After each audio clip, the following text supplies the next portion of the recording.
ये जो induction meeting होती है उसमें क्या क्या होता है, क्या वो चीज़ बताते हैं, ठीक है, उन सब के बारे में बात करेंगे। मेनली वैसे आपको अधिकतर चीज़ें पता होगी अगर आपने एडमिशन लिया है किसी भी कोर्स में इग्नू के, लेकिन जो सबसे ज़्यादा स्टूडेंट्स का जो कंसर्न रहता है वो तीन चीज़ों को लेकर रहता है। फर्स्ट चीज़ रहती है एक तो री रजिस्ट्रेशन, ठीक है, उसके बाद में एग्ज़ाम फॉर्म, और उसके बाद में असाइनमेंट्स। असाइनमेंट्स का तो कुछ ज़्यादा ही रहता है, ठीक है। तो ये सब बातें कल उन्होंने वहाँ पे क्लियर करी है। इंडक्शन मीटिंग बेसिकली क्या होता है कि जब भी आप इग्नू में एडमिशन लेते हैं तो उसके बाद एक सेशन रखा जाता है जिसमें आपको आपके कोर्स से रिगार्डिंग पूरी चीज़ें बताई जाती है कि कौन कौन सी चीज़ें आपको करनी है, ठीक है। अब मैं उसके कुछ पॉइंट्स आपको बता देता हूँ, ठीक है। री रजिस्ट्रेशन, अच्छा री रजिस्ट्रेशन क्या होता है इसमें, जैसे कि आपका सेमेस्टर वाइज अगर एग्ज़ाम है तो हर सेमेस्टर के लिए आपको री रजिस्ट्रेशन करना होगा। जैसे सपोज फॉर एग्जांपल आपने जनवरी 2026 में एडमिशन लिया, ठीक है, किसी भी एग्ज़ाम में जो सेमेस्टर वाइज चलता है या फिर ईयर वाइज भी अगर चलता है तो ईयर के बाद आपको री रजिस्ट्रेशन करना होगा, ठीक है। अब जैसे जून में आपके एग्ज़ाम हो गए, उसके बाद आपको री रजिस्ट्रेशन करना है। वो आप पहले भी कर सकते हैं, जैसे पोर्टल ओपन हो जाता है वो लिंक आपको शेयर कर देते हैं, ठीक है।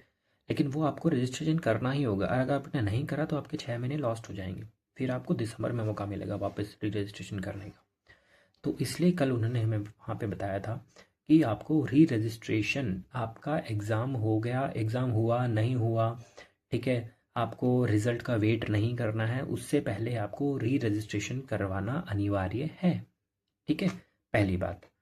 दूसरी बात, जैसा कि मैंने अभी बोला, रिज़ल्ट का वेट नहीं करना है, उससे पहले ही री रजिस्ट्रेशन करवाना है, ठीक है।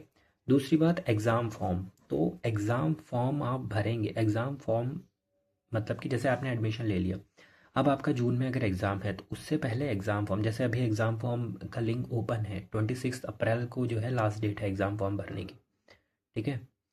तो एग्ज़ाम फॉर्म भरना भी नेसेसरी है। अगर आप एग्ज़ाम फॉर्म नहीं भरेंगे तो आपको एग्ज़ाम में बैठने नहीं दिया जाएगा।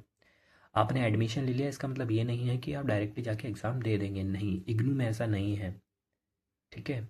इग्नू में आपको एग्ज़ाम फॉर्म भरना होगा, उसकी कुछ फीसेस होती है, जैसे थ्योरी पेपर की आई थिंक 200 रुपये फ़ीस होती है, और प्रैक्टिकल की मुझे कंफर्म नहीं है, लेकिन प्रैक्टिकल की अलग होती है, थ्योरी की अलग होती है, तो ऐसे कुछ फ़ीस होती है उनकी, ठीक है।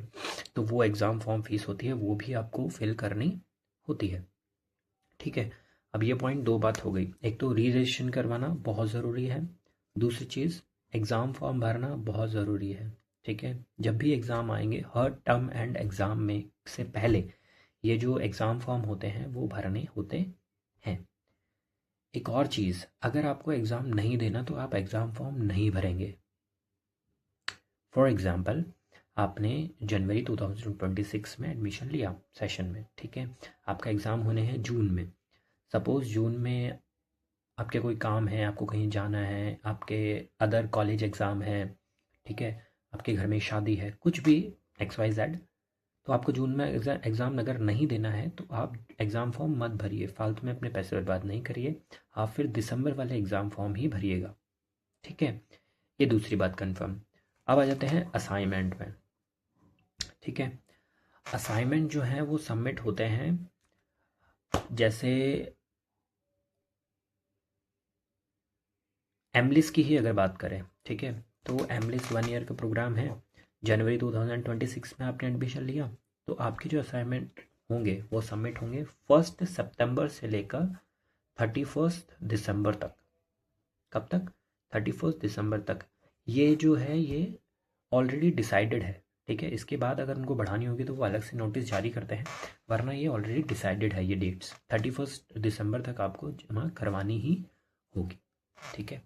अच्छा, अगर स्पेशली मैं एमलिस की बात करूँ, masters in library information science की अगर बात करूँ, तो इसमें क्या होता है, जैसे 10 सब्जेक्ट्स होते हैं अपने, हमारे 10 सब्जेक्ट्स होते हैं, ठीक है।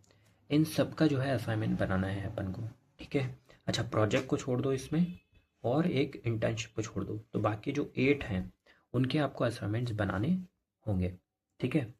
उनको आपको क्या करना होगा, असाइनमेंट्स बनाने होंगे उनके। बाकी जो बच गए 2 प्रोजेक्ट, अच्छा प्रोजेक्ट के बारे में अब, क्योंकि नेक्स्ट वीक जो है काउंसलिंग क्लासेस लगती है इसमें, काउंसलिंग क्लासेस का जो आपको वो भेज दिया जाएगा, मेल भेज दिया जाएगा, तो उसको आप देख लीजिएगा। ठीक है, उसमें आपको बताएंगे कि प्रोजेक्ट को कैसे करना है, सिनॉप्सिस कब सबमिट होगा, प्रोजेक्ट कब सबमिट होगा। और इंटर्नशिप के रिगार्डिंग उन्होंने बताया कि आपको किसी भी कॉलेज में जाके 28 डेज़ का जो इंटर्नशिप का जो एक लेटर होता है, फॉर्मल लेटर, उनके द्वारा साइंड किया हुआ, उनके द्वारा सील्ड किया हुआ, वो आपको आपका जो रीजनल सेंटर है या फिर आपका जो स्टडी सेंटर है वहाँ पे जाके जमा करवाना है।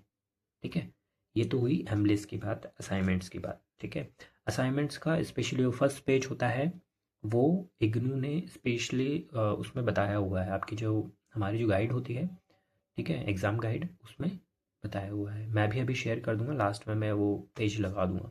ठीक है, लास्ट में मैं एक फ़ोटो भी लगा दूंगा कि आपको लगे कि हाँ मैंने अटेंड करी है इंडक्शन मीटिंग।